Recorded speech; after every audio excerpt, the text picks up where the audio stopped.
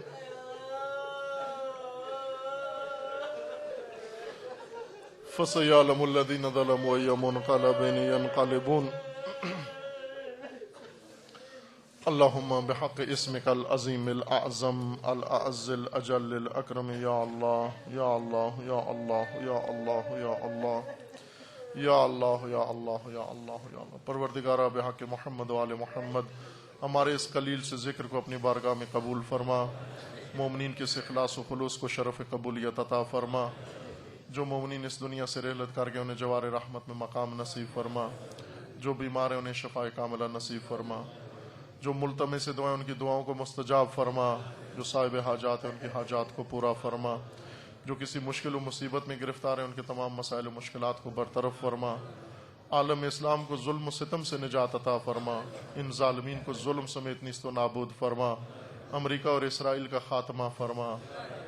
پروردگارہ تمام ملتوں کو جو آزادی کی تحریکیں چلا رہی ہیں انہیں کامیابی نصیب فرما، بالخصوص ملت فلسطین کو آزادی نصیب فرما، ملت بحرین کو آزادی نصیب فرما، ملت کشمیر کو آزادی نصیب فرما، آل خلیفہ کو نیست و نابود فرما، ان کے حامیوں کو رسوا فرما۔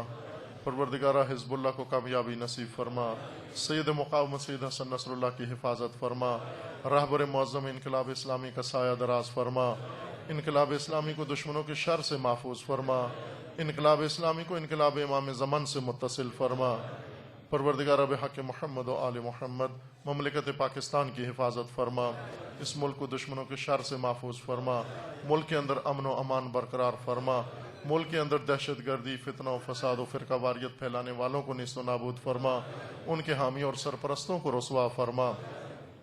پروردگارہ عزاداران سید الشہداء جہاں کہیں بھی ہیں ان کے عزت و مال و جان و ناموس کی حفاظت فرما، دشمنان عزاداری کو نیست و نابود فرما، اپنے ولی حق ولی اللہ العظم اجل اللہ تعالی فرج و شریف کا جلد از جلد ظہور فرما، ہمیں حضرت کے اعوان و انصار میں سے ہونے کی توفیق عطا فرما۔ ایک اعلان ہے جو اس وقت کراچی کے حالات حادثے کی وجہ سے سنا ہوگا آپ نے، مجلس میں کچھ جوانوں کو شہید کیا گیا اور اس کے بعد سے اس وقت مومنین کافی مشکل میں ہیں کراچی کے اندر اور شہر کے اندر، رینجرز اور پولیس اذیت کر رہی ہے مومنین کو، اور بعض فائرنگ کی اطلاعات ہیں اور زخمیوں کی اطلاعات ہیں۔ ظاہراً شہادت کی خبر نہیں ہے،